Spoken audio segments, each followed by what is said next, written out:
bem-vindos ao Digitais Entrevista. O tema de hoje é a comemoração dos 130 anos da abolição da escravatura no Brasil.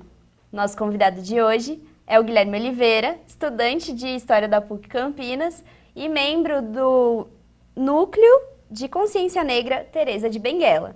Bem-vindo, Guilherme. Obrigada por estar aqui hoje com a gente. Obrigado, eu que agradeço. Então, antes da gente começar, a gente vai ver um trechinho do desfile da Mangueira de 1988. Chama 100 anos de liberdade, realidade ou ilusão. Confere aí. Já raiou a liberdade, ou se foi tudo ilusão, será que a real é tão sonhada, há tanto tempo assinada, não foi o fim da escravidão. Bom, esse desfile, ele foi na comemoração dos 100 anos da abolição, né? E ele fez muitas críticas à Lei Áurea. Até porque na época que o Brasil aboliu a escravatura, teve toda a questão das pressões internacionais e etc. Guilherme, fala um pouquinho pra gente das críticas que o movimento negro tem diante desse 13 de maio, da lei da escravidão. O movimento negro costuma dizer que o 13 de maio foi um dia que não acabou, na verdade, né? Porque não houve uma efetiva inclusão da população negra na sociedade brasileira, uma vez que, enquanto escravizados, os negros não eram considerados cidadãos, e depois que houve o processo de abolição, tampouco houve uma efetiva inclusão dessa população.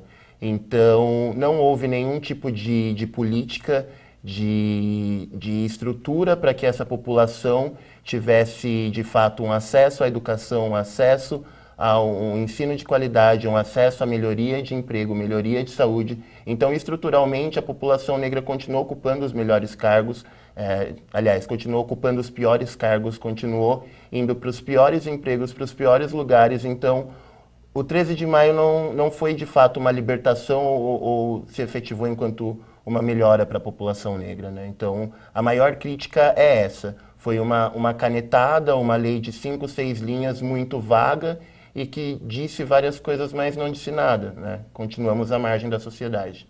A gente pode até dizer que não, esse escravo, ele não teve uma liberdade, né? Muitos deles ainda viviam na senzala. Exatamente, exatamente. Porque assim, se você parar para pensar, a partir de 1850, quando a Lei Eusébio de Queiroz proíbe o tráfico internacional de africanos e que param de chegar africanos no Brasil, é o mesmo período em que começam massivamente a vir imigrantes italianos e espanhóis e japoneses, enfim, imigrantes não africanos para o Brasil. E esses imigrantes, eles começam também a ocupar as fazendas. E em 1888, quando há o processo de abolição da escravatura, já há muitos imigrantes nessas fazendas. A população negra escrava não estava mais sendo vendida, mas continuava com os piores cargos. Então não houve nenhum tipo de mudança, né? Não tem como falar, mas pelo menos os escravizados não estavam mais sendo vendidos para outras fazendas. Eles já não estavam há muito tempo. Então, efetivamente, não houve uma mudança, né? O 13 de maio e nada é a mesma coisa. E pegando um pouco, acho que da conjuntura atual, né, do espaço do negro hoje na nossa sociedade, acho que a gente pode... Eu peguei alguns dados aqui do IBGE de 2015, que dizem que nas camadas mais pobres, entre os mais pobres da população, 3 a cada 4 pessoas são negras, né? Então, essa conjuntura não mudou tanto assim, se você for pensar. Isso seria um reflexo da não integração que o negro sofreu no passado? Sim, totalmente, totalmente. Porque, por exemplo, se você parar para pensar, até mesmo quando a gente estuda, ou tudo que a gente geralmente conhece sobre a população negra no Brasil os escravizados, os africanos vieram como escravizados, foram escravizados, 13 de maio de 1888, acabou a escravização e pronto. Acabou aí. É como se o 13 de maio rompesse com toda uma estrutura que foi construída em quase 4 séculos de Brasil. Então, são mais de 300 anos de escravização contra 130 anos de liberdade, então não tem como estruturalmente as coisas mudarem assim tão rápido de uma hora para outra, e não há um estudo ou não há uma preocupação em pensar o que acontece com o negro após a abolição, né? O que acontece nessa formação das favelas, das periferias, das regiões marginalizadas das cidades. E então, quando você pega esses dados atualmente e vê que a população pobre brasileira é majoritariamente negra, é um reflexo dessa população que nunca foi inserida totalmente na sociedade, né?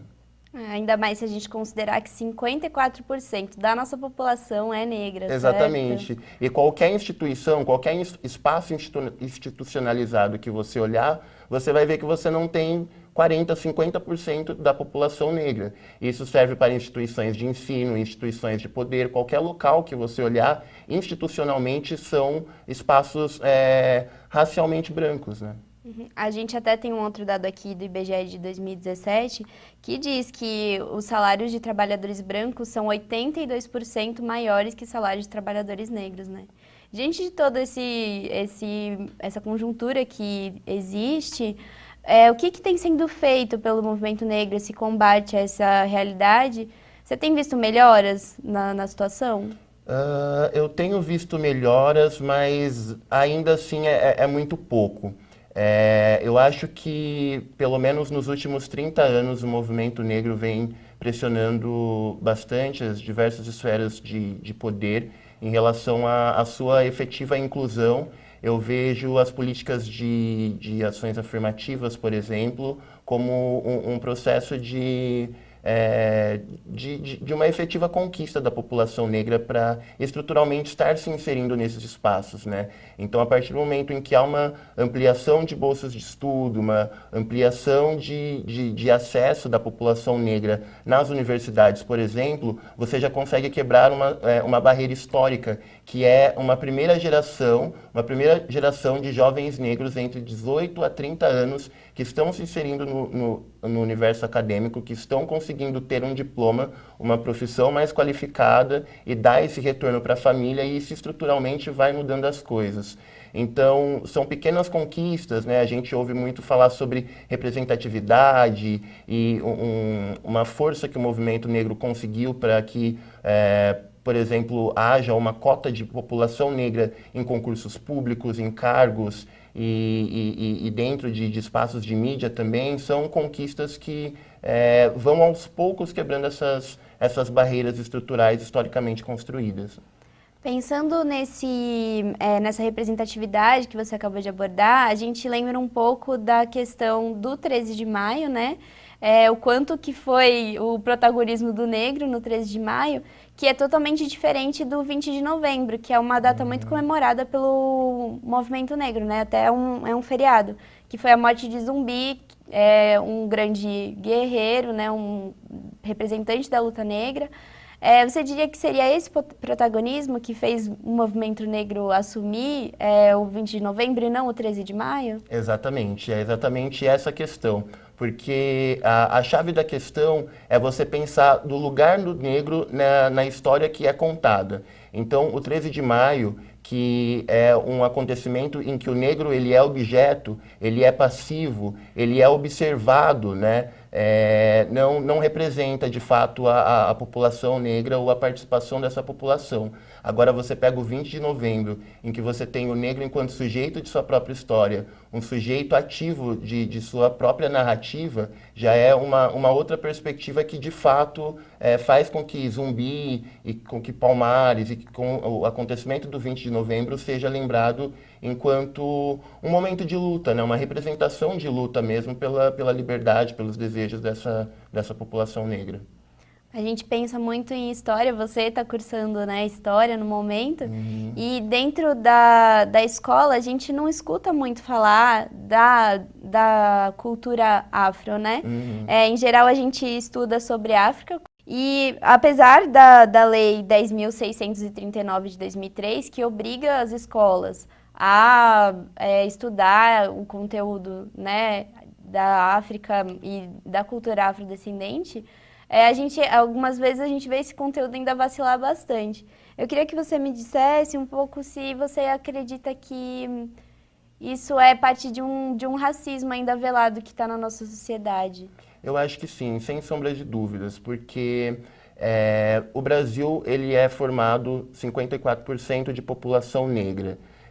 Foi o país que mais recebeu escravizados durante todo o processo de escravização de africanos nas Américas, seja América do Norte, América Central, América do Sul. Nenhum outro país recebeu tantos africanos quanto o Brasil. O último país a abolir a escravidão, um dos países com maior quantidade de população negra fora da África. Salvador, na Bahia, é a cidade com maior população negra, uma cidade com a maior população negra fora da África. E nós só fomos ter uma lei de obrigatoriedade, porque se não fosse obrigado nem isso teria, em 2003, né? Muito tempo depois do processo de finalização dessa escravização dos africanos e muito depois de vários outros países, como os países da Europa ou mesmo Estados Unidos, que já estavam, pelo menos desde a década de 60, estudando o continente africano ou a população negra nesses lugares. E essa relação de uma perspectiva eurocêntrica na historiografia está diretamente ligada ao racismo, que sempre considerou que a população negra é inferior, ou que africanos não tinham história, ou que africanos não tinham tanta importância para ter a sua história narrada. Então está diretamente ligado com esse pensamento racista. E a representatividade, ela também se manifesta na cultura, né? Exatamente. Então, acho que no começo aqui do nosso programa a gente assistiu a um samba, e há um tempo atrás essas manifestações afroculturais, elas eram até proibidas, né? A capoeira chegou a ser, por muito tempo, ilegal no Brasil. Dentro do movimento, vocês buscam essa retomada dessas raízes afrodescendentes? Sim, sem dúvidas. Tanto a capoeira como o samba, até o governo de Getúlio Vargas na década de 30 eram proibidas. Proibidas assim a ponto de que se um policial encontrasse um negro com um atabaque, ou com um pandeiro, ou com um birimbau debaixo do braço, esse indivíduo poderia ser preso por vadiagem. Ou a polícia poderia simplesmente bater e quebrar os instrumentos. Então, depois que ocorre a legalização, né, dessas artes, dessas manifestações culturais, há um processo de retomada para legitimar a importância dessas culturas. E eu acho que uma coisa recente que aconteceu na cidade de Campinas e que eu acho muito interessante para simbolizar essa questão da retomada é o acontecimento da Fazenda Roseira. A Fazenda Roseira, que fica ali na região da John Boy, era uma fazenda de escravizados, que depois do processo de abolição, a família continuou com a fazenda, depois ela foi desocupada, ficou vazia durante um bom tempo, e aí de alguns anos para cá houve um longo processo da população negra dali da região de retomar aquele espaço da fazenda, e hoje a fazenda é um espaço de cultura e memória, de cultura afro-brasileira. Há diversas atividades, né, realizadas naquele local, em que a população negra retoma aquele espaço a partir da sua perspectiva, a partir das suas vivências, né, das suas lógicas de pensamento, e levam diversas pessoas da sociedade, escolas para visitar aquele lugar, não como um espaço de tortura, não como um espaço em que o negro é subalterno, mas sim um espaço que dá um protagonismo e uma legitimidade para esse negro, né? Então são ações que estão ocorrendo no momento e são super importantes. E você mesmo, né? Você busca, assim, você conversou um pouquinho com a gente antes e você cursa História, né? Uhum. Você busca essa representatividade, então, um pouco na sua vida. Você podia contar um pouco pra gente como é que foi que você decidiu cursar História? Uhum. Por que isso é tão importante? Quando eu estava no 7º ano, eu adorava História, eu sempre adorei História, né? E eu sempre pegava o livro de História e levava para casa para ficar olhando e vendo o que eu ia estudar nas próximas aulas. E sempre me incomodou muito o fato de que a história do negro, né, a história da população afro-brasileira sempre esteve apenas ligada à escravidão. Então éramos sempre escravos, sempre cativos, sempre acorrentados, sempre apanhando, sempre sofrendo. E nada que efetivamente, sei lá, trouxesse algo de positivo, né, da participação da população negra.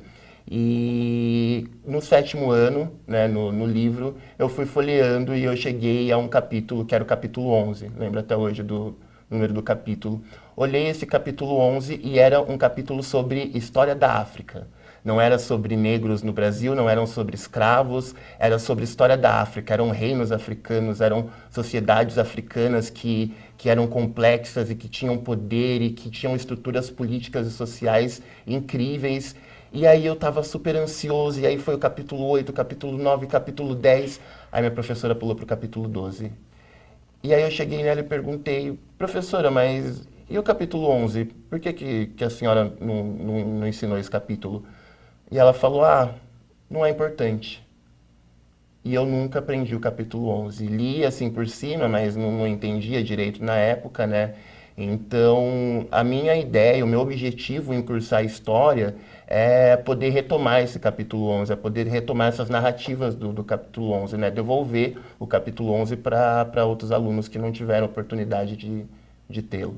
Até porque quando você vê o continente africano, mas cada cultura, né, de lá e como representantes da própria história, isso até muda como o negro se vê dentro da sociedade, Exatamente, porque assim, acaba sendo um espelho, né? Então você vê que a história do seu povo, a história de povos do qual você tem uma descendência, está sempre ligada ao sofrimento, à inferiorização, a um lugar de subalterno, é algo muito negativo. Agora, quando você vê que sim, existem diversas sociedades africanas, a África não é uma só, mas sim uma diversidade muito grande, e que essa diversidade representa também uma multiplicidade de impérios, de reinos, e que não necessariamente precisa ser comparado com os reinos e impérios europeus, mas que também são importantes e também têm a sua relevância, é algo muito, muito simbólico, muito importante para uma criança, para um jovem que está em um processo de aprendizagem, né? Bom, Guilherme, a gente agradece muito, muito, muito a sua presença aqui no Digitais Entrevista. Para lembrar, né, o Guilherme é estudante de História da PUC Campinas, como ele acabou de relatar, futuro professor do capítulo 11, esperamos, né, e membro do Núcleo de Consciência Negra, Teresa de Benguela. Isso. Perdão. A gente, então, muito obrigada de novo por você estar aqui. Eu que agradeço. E esperamos que mudanças venham, né? É isso mesmo. E a gente encerra o nosso programa de hoje, lembrando que o Brasil é um país muito jovem, né? E citando o professor Evandro Saracino, nós somos ainda uma sociedade que precisa construir muito para poder acabar com o estigma da escravidão. Guilherme, obrigada mais uma vez por ter comparecido ao nosso programa. Eu que agradeço, muito obrigado pelo convite, pela oportunidade. Imagina, é sempre um prazer. Ficamos aqui com Digitais Entrevistas. Muito obrigada pela sua audiência.